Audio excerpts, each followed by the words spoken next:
I went home. I couldn't eat. I couldn't sleep. I didn't sleep for months. I was exhausted. Your mind just turns on. Like you'll be asleep. You can actually get to sleep for a short period. And then you wake up and then your mind is racing. All the things you want to say to them and all the things you're thinking of. It was just, I was a mess.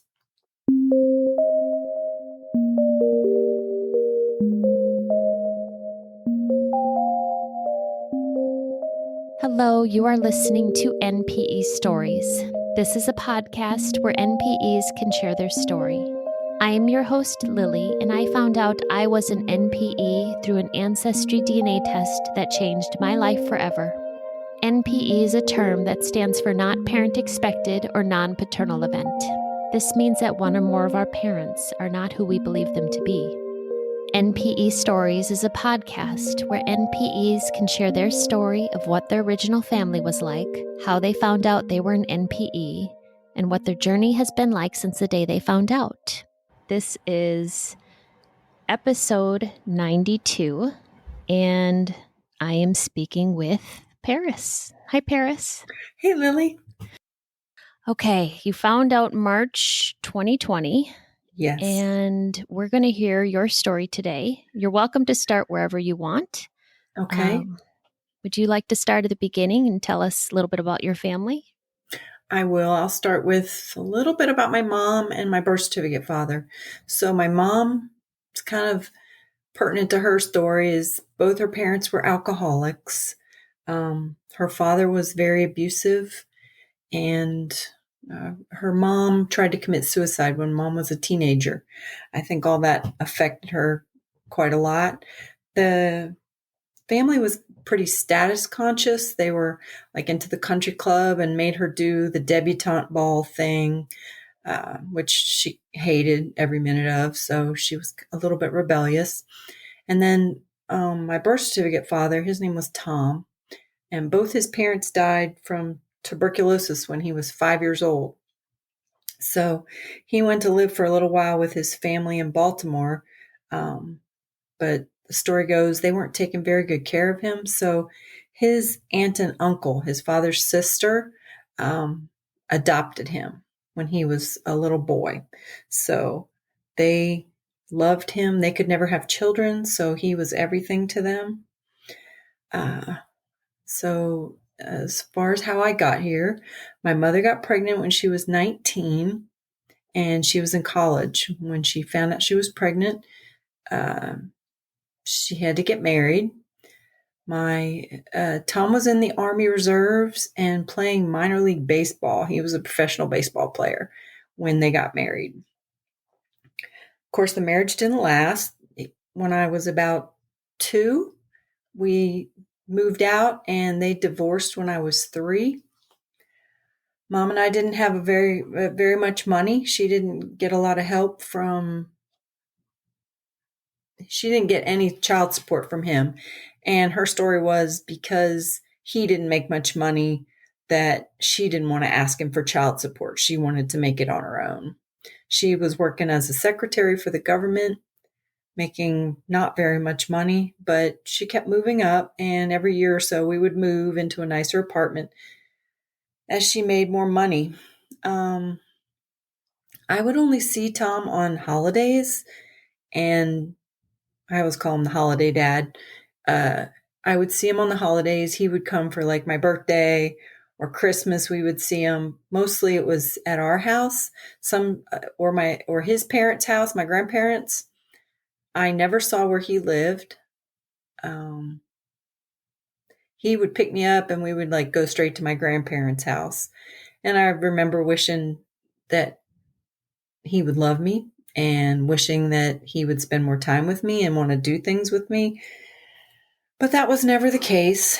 And I remember as a little child crying, I want my daddy. And like thinking back, how does a mother let her kid do that and not tell him the truth? But anyway, family gatherings were always at his parents' house.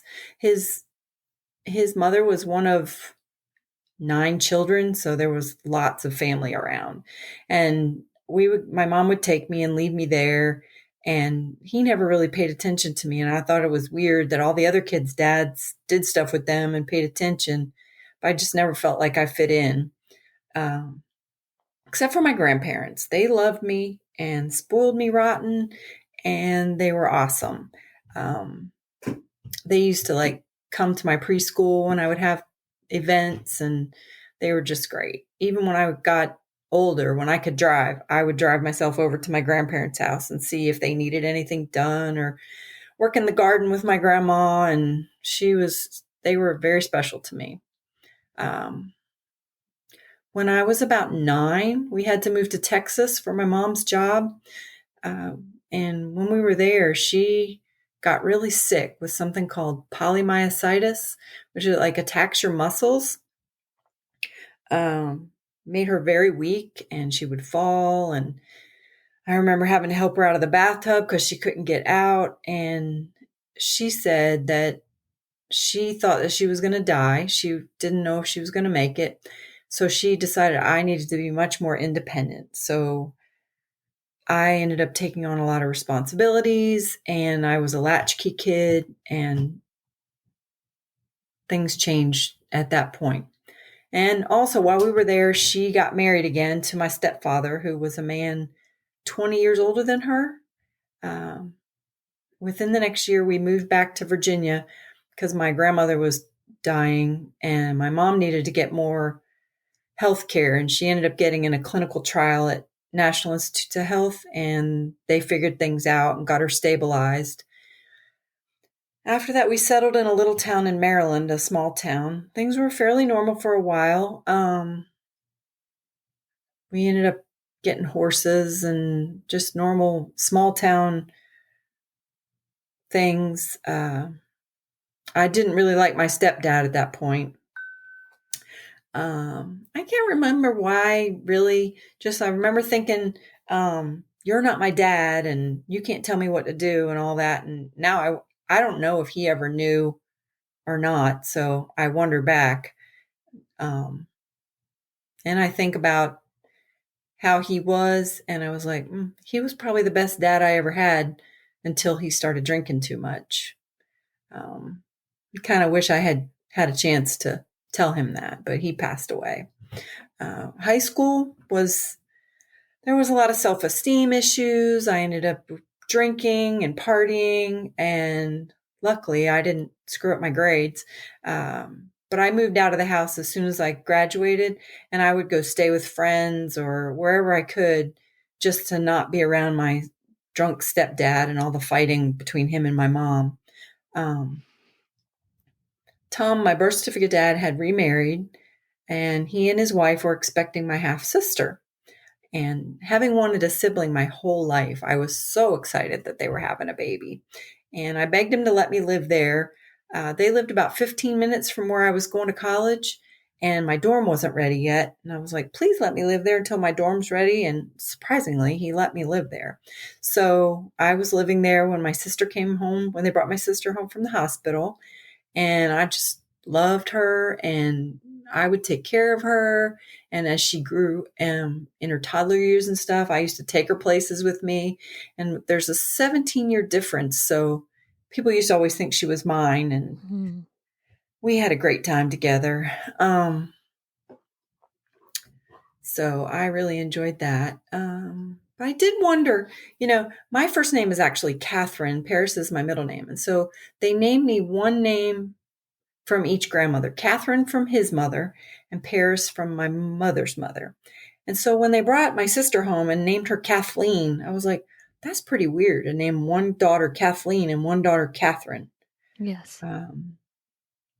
So that always was a point of contention. I didn't understand why that was. I remember showing up at their house one day when she was little, and they were having a birthday party. I was bringing her birthday presents, actually. And they were having a birthday gathering for her. My grandparents were there, and my Aunt Nancy, and they had not even invited me. And I was like, what's up with this? That was hurtful. My birthday had been 2 weeks earlier, and he hadn't even sent me my birthday card. He hands them to me as an afterthought. Oh, here. Glad you could stop by. Anyway, after college, mom and my stepfather had a really messy divorce. Mom moved out one day and took everything, and he showed up drunk and trying to get everything, and we had to call the police. And so um, I ended up, after I graduated, I moved 4 states away. Didn't really want to be around all that. Quick fast forward again, I was married twice and neither one lasted. I spent 5 years in the Army as a nurse and ended up living in Georgia as a single mom. My daughter was about 10. Um, I've since gotten remarried to a wonderful guy and have two wonderful stepdaughters. None of the kids are in the house. They're all out and pretty much on their own. My mom lives about 2.5 hours from me. Um, she doesn't visit very often. She says the bugs are too bad here. So uh, I think she's been to my house. I've lived here 18 years now, and I think she's been to my house maybe 4 times. Hmm. She doesn't help out much. She may pitch in a crisis, like when we found out about my child had diabetes, or 9/11. She actually came and got my child and my dog to help me out when I was in the Army.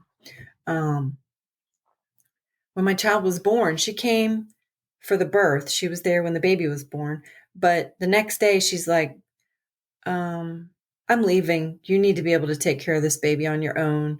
And I changed enough of your diapers, so I'm not changing any of these. Mm. Like, okay, most grandmas want to stay for like 2 weeks and you got to get rid of them. Yeah. But she wanted nothing to do with it. So, and then one time on Thanksgiving, I forgot to call her. We were going to my husband's family and we had all the kids, and I had been cooking and had to load everything up and drive, and I just forgot. And not like the phone doesn't work both ways. But anyway, she would not answer my phone call the next day and still didn't answer. And then so finally, I called the police for a wellness check, and she said, tell her to open her email. So I opened my email, and there's this big long email that says, since you didn't care enough to call me on Thanksgiving, I think that you should pretend I'm dead for the next year. Oh. And you and your child should have no contact with me. Wow. And then maybe you'll appreciate me more. So they, that lasted about 8 months. She finally, maybe 10 months, she finally couldn't stand it on my birthday and she called me. But things were never the same again. Not that they were super great to begin with, but now I used to be the call every day daughter, and now I'm the call a couple times a week daughter, just because she'll get pissed off if I don't. So how I found out about my NPE status, it actually started out that we were looking for my ex-husband's family. Mom was on Ancestry, and we were going to all do our DNA. My ex-husband, who I'm friends with still, my child, and myself. So we did our DNA tests. And you got to know, did she do this so I would find out without having to tell me? Or what was she thinking having me do a DNA test? That's like self-sabotage. Mm-hmm. Anyway, we did it, and he was adopted, so we wanted to get his family's info. And we ended up, he matched a first cousin, and we found his half sister and his mother. His half brother had unfortunately died the year before we found out. It was funny because my ex-husband lives in Germany, and his brother was living in Paris for years, and they were like right next to each other and didn't even know it. Mm. So he didn't really want to talk to his mom, but his half sister, they have a really nice relationship. So I'm super glad, and my child is going to meet his family, and he has another first cousin. So anyway, back to my ancestry. I remember looking at my ethnicity and didn't really notice anything out of the ordinary, except I should have been more German than I was. My father's mother was born in Germany. But I was like, meh, maybe, you never know if these things are like super accurate or not. So I didn't really pay any attention to my matches because we were looking for Aaron's family, not mine. I didn't know I was looking for anything. Um, then in 2018, I had one that come up that said close family or first cousin. And this person wasn't connected to my mother. So I was like, oh, cool. I wonder why I have a first cousin that I didn't know about. And so I sent a message to this person and they never answered. So I didn't think about it for a while. And then 2019, I looked again. So I was going to message them again and give it another try. This time when I looked, I don't know if I just didn't pay attention the first time or if Ancestry revised the connection. I didn't know anything about centimorgans or all that at the time. And this time when I looked, it said half sister. And I was like, what? And so I automatically assumed that Tom had some other child. There was a long period where he was not married. And so I assumed, oh, Tom must have had another child I didn't know about. Never in my wildest dreams would I've ever imagined my mother would have lied to me all my life. So I sent a message to this person. She was, I think she's Lady South 1 on Ancestry. So I knew it was a girl. So I sent her a message talking to her like she was my half sister with Tom.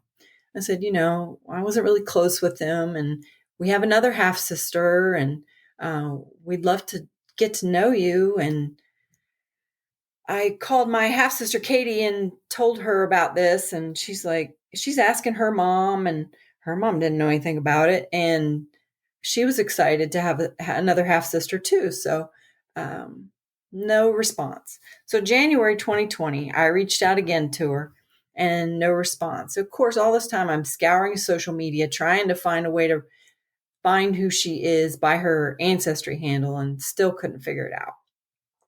So I was at work. It was not a busy day. So I was on Ancestry and I pulled it up and noticed a match for me for a first cousin. And we'll just say her name's Debbie Tullius. And my world exploded at that moment. That was the last name of the man that my mother has had an off and on affair with for over 40 years. I recognized the name and I was like, there can't be any other explanation. So I messaged the new cousin and she responded and she's like, I don't know. It told me her mom's last name and her father's last name. And she said, well, I had two uncles and my one uncle died in the war and my other uncle lives in Virginia. And I said, is he the race car driver? And she said, yes, he is. And I just fell out of my chair. So I was like, yep, I knew it. And she confirmed that what I had already figured out, that my mother lied to me for 55 years about who my father was. Now, you said that you recognize that name because your mother had a on-off affair with him for decades. So did Right. you had already known about this on-off affair, I'm Oh, guessing? yeah. Because Okay. when my mom was, when her marriage fell apart to my stepfather, she would tell me, oh, I'm going to Winchester for the night. And she would tell me about the guy. And she would go stay down there, or she'd meet him in a hotel, or they'd go out to dinner and stuff. And she would tell me all about him. I knew about his children. I knew one time my half sister did something took the car or something.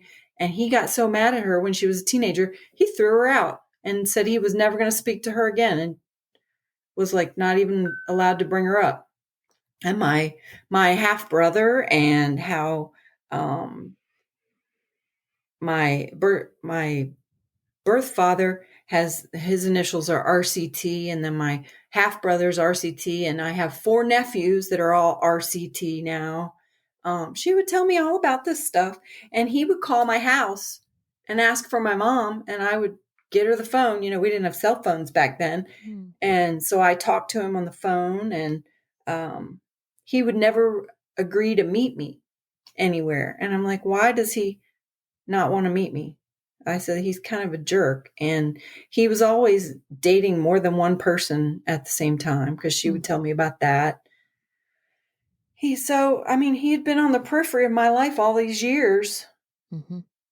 And now I find out he's my father. It's like, so when I first saw the name and I realized he was my father, I said to myself out loud at the computer, I said, my father's an asshole. I don't know if you could put that on there, but that's exactly what I said. Yep. I was like, that's lovely. So anyway, I called my mom and asked her, I said, Mom, is Bob my father? She said, yes. And I was like, I don't know why, but I said, I'm not mad at you. I was afraid she was going to freak out. And I said, I'm not mad at you. And she goes, well, you have every right to be. I was just in shock. When you first find out, you're like, not really, you're alive and you're living in this world, but you're not. Yep. I barely remember the next few days. I had to leave work because at that point I was in such shock. I was shaking and I had no business taking care of people. I went home. I couldn't eat. I couldn't sleep. I didn't sleep for months. I was exhausted because your mind just turns on. Like, you'll be asleep. You can actually get to sleep for a short period. And then you wake up and then your mind is racing. All the things you want to say to them and all the things you're thinking of. I was a mess. And of course, I was scouring the internet for information. And him being a public figure, there was tons on there. I watched interviews, and I actually saw there's a video. He has a documentary about him, and I watched it, and I saw my grandmother in the background, and she's cooking and stuff. I was like, man, you robbed me of all that. So he's a race car driver, and he's in the Motorsports Hall of Fame in Daytona. His car is there, his uniform. We went to see it, and it's pretty cool. But anyway, a couple days later, my husband and I went to see my mom to ask her about what had happened. So she said she met Bob when she was 19 and he was 32. She has a type, obviously. Oh. She had a little Triumph sports car and was having trouble with it. So she took it to the dealership, and they said they had this guy that knew how to deal with these cars. And in walks Bob. And then they started an affair. She's in college and 19 years old. He was married, and my brother was already 4, 5. So I knew as a teenager that I was conceived before she got married. I found my birth certificate. I remember asking her if I was adopted, kind of hoping that I was, so I could have a better dad than the one I actually had. She told me that if abortion was legal, I would not be here, but that she loves me and she's glad she had me. When she found out she was pregnant, here was what she did. She panicked, and she told her best friend. This best friend had dated Tom for 2 years. They conspired. Their plan was to get him back from where he was at Army training, and she would sleep with him so that she could pass me off as his. And it worked. He believed it, and they were married 6 months before I was born. According to her story, she went into labor early. I was really small because she was a smoker, and nobody thought any differently. So there I was. And she said within the first year, she felt so guilty, she ended up telling him. She told him, they told my mom's parents, and they told Tom's parents. So everybody knew my whole life, and nobody told me. My grandfather on my mom's side said he would pay for counseling. So they went to counseling for a while, and he agreed to accept me as his child, and they agreed to work on the marriage and stay together. Um, that didn't happen. Uh, I never felt loved or wanted by my dad. One time I cut off contact with him because I said it was so hurtful that he never reached out to me. And I said it would be easier for me to cut off ties than to know that you're not reaching out to me, if that makes any sense. Mm-hmm. Um, and I found that letter in his drawer when he died. He he died never telling me he wasn't my biological father. I was at his bedside when he died, and he never said a word. Which the one thing that has come out of all this that I am happy about is I understand him now. I understand how he could not be super fatherly to the child that wasn't his. But the fact that he was adopted, you would have thought that he maybe could have. Mm-hmm. But my sister Katie says he wasn't like that with her either. So I think it's just the person that he was.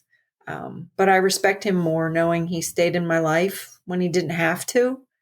Um, but it would have hurt a lot less if they told me the truth.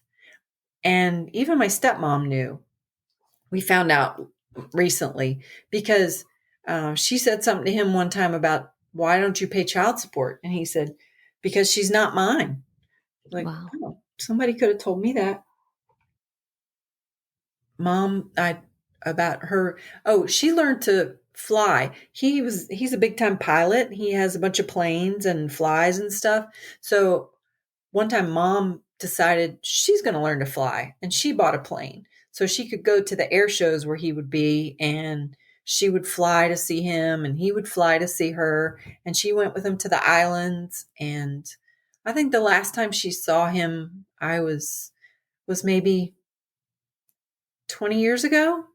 um but she was emailing with him. I found the latest one I found was all up until 2008.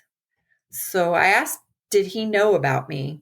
And she said she took me to one of his races when I was a little kid, a toddler, and told him I was his.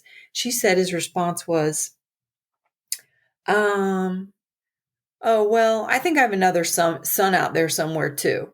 And he wasn't interested in having any more children. Mm. As far as I know, that's the only time I saw him.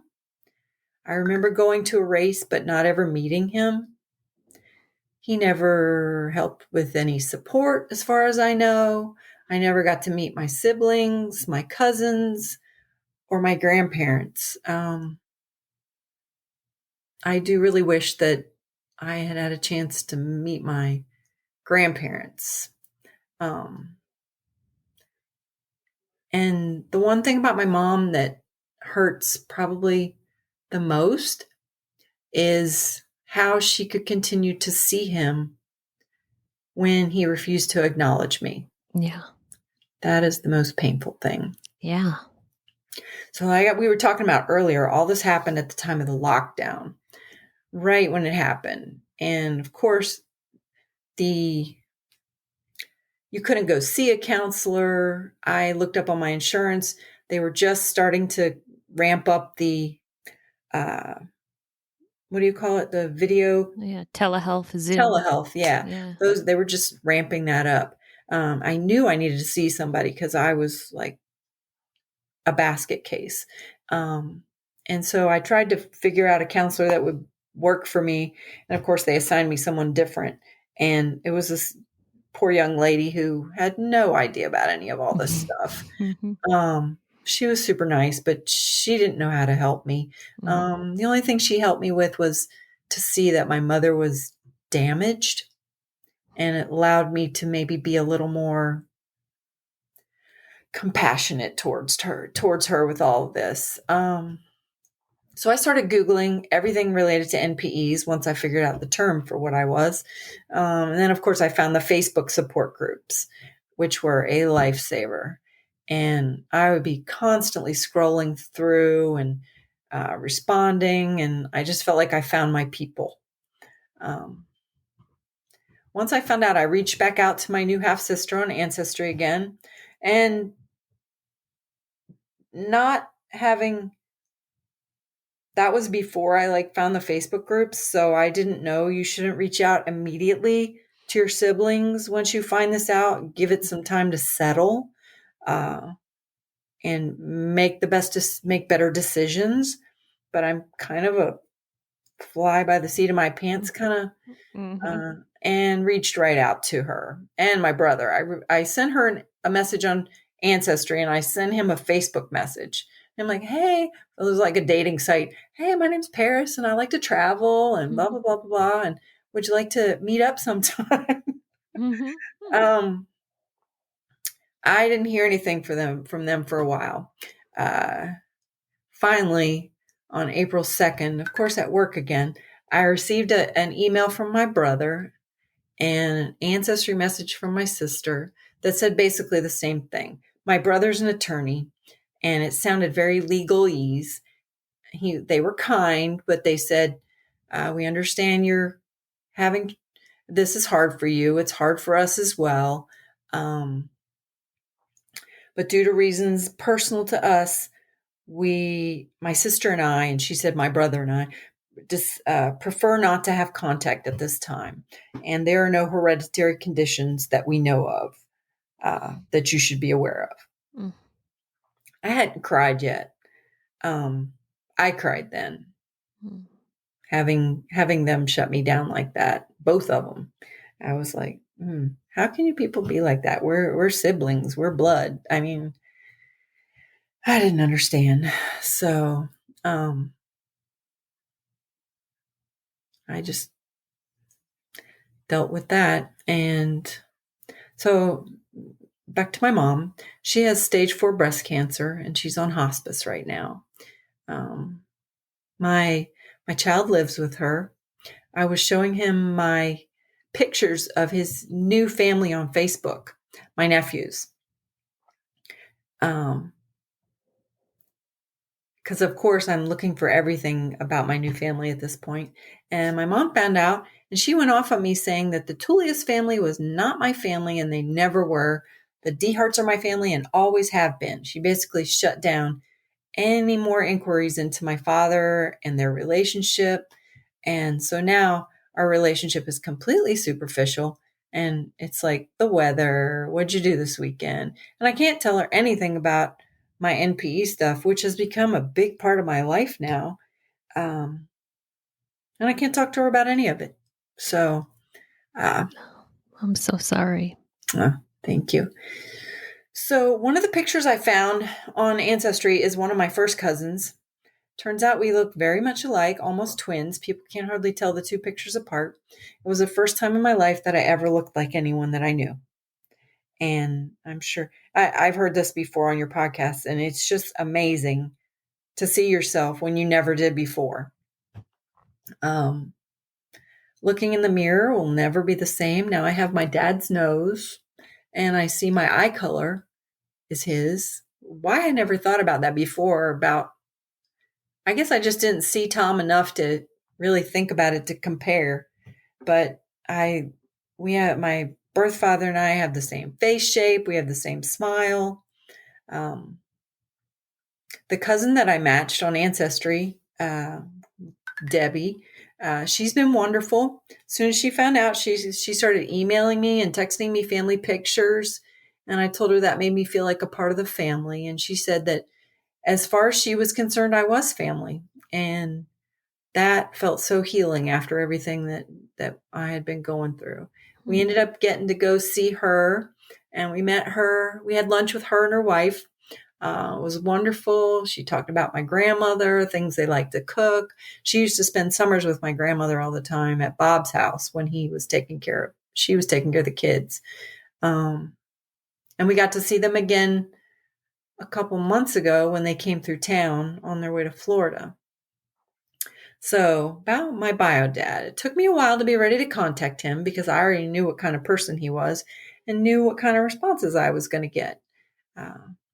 I wrote him a letter, and I sent it return receipt requested, so I could make sure that he got it. A month went by and the letter came back as unclaimed. Mm. So I sent a second letter by regular mail, which I printed pictures of my DNA matches to prove to him that we were related. Pictures of me next to him and me next to my cousin that I look so much alike. He never answered that one either. At one point, my husband and I actually went to Florida and we drove by his house and we ended up going to like the restaurant in the neighborhood where he lives. And we knocked on the door, but no one answered. So I took a chance around my birthday last year and I called his cell phone number that I had found on the internet. I said, "Is this Bob Tullius?" And he goes, "Who's calling?" And I said, "This is Pearis." And he's like, "No, this is not him. He's not here." I said, "I recognize your voice. It is you." And he goes, "How do you know? You never met me." I'm like, "Well, you obviously know who I am." And I said, "I had heard his voice on the internet." And he's like, "I don't want to talk to you. I'm not interested. Can you tell me why?" "No." I was like, "Okay, bye." And I sent him a text on my birthday with my baby picture. And I told him, just because he doesn't want to talk to me doesn't make him any less my father. Mm. Then this past spring, I was not going to let the old geezer die before I confronted him. He's 90. So I figured I was running out of time. Although my grandmother lived to be like 97. So this past spring, I knew where he kept his planes and his race car, and I had seen a Facebook video of him at that place. So my husband and I loaded up, went to Florida for the weekend, and went to the place and knocked on the door. And the guy that works with him I said, "Is Bob Tullius here?" And of course, I'd had 2 mimosas before I went there for a little courage. Mm-hmm. And he goes, "Yeah. Can I tell him who's here?" I said, "Yeah, I'm Pearis. I'm his daughter." And he let me in. And so I walk up to my dad. He's walking towards me. And he says, "Who are you and why are you here?" He's so gruff. And I said, "I'm Pearis. I'm your daughter and I wanted to meet you." And he's like, "You can't prove it by me." And I was like, "Yes, I can." And I mentioned the DNA matches and stuff. And he's like, "Well, I don't believe in all that." And he says, "I'm not interested and I want you to leave." And I was like, telling him about myself, hoping maybe he'd, soften up a little bit. He mentioned that my mother was a dear friend of his for many years. So he knew who I was and he knew he was my father. And he just kept saying he wasn't interested and wanted us to leave. And my husband spoke up and he's like, "Before you throw us out, you should know that she's very accomplished and she's made something of herself by herself. And you should be very proud of her." Oh. Yeah. And he's like, "That's fine, but I'm still not interested." And he said he was going to close the door and walk away.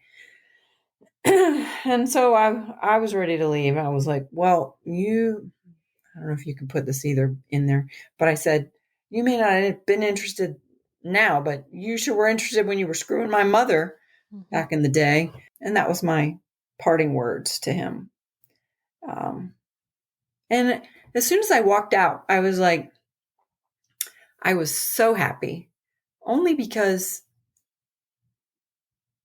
I wanted to confront him. That was my goal, and I wanted to meet him. I knew he wasn't going to be a nice person, but I didn't want to go my whole life and not meet my father.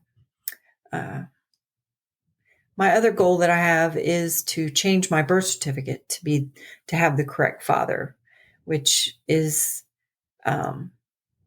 quite a challenge because he won't do DNA, and my brother and sister won't do DNA. My half sister, who used to be, when I called my half sister, it was very sad, but we decided we would still be sisters. And so she did DNA with me, and it did show that we were not related. So I thought that might help me get my birth certificate changed. But with the pandemic, I've had trouble. I've not been able to go. I was born in DC, and I've not been able to go up there and like walk in and go, "What can I do to get this changed?" I at least want to get Tom off my birth certificate. And my cousin Debbie said she would help me, but I don't know if a first cousin will be enough to get it changed. But it really bothers me for some reason that my birth certificate is fraudulent and does not have the right people on it. Yeah. So, hopefully if my cousin Debbie does a test, maybe that'll help. Her sister that I look like has since done Ancestry and matched me as well.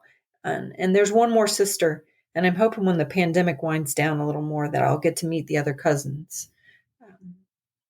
I'm starting to become more secure about my new identity and found a counselor through someone on the Facebook group who's experienced with NPEs, and she is helping me navigate my new normal.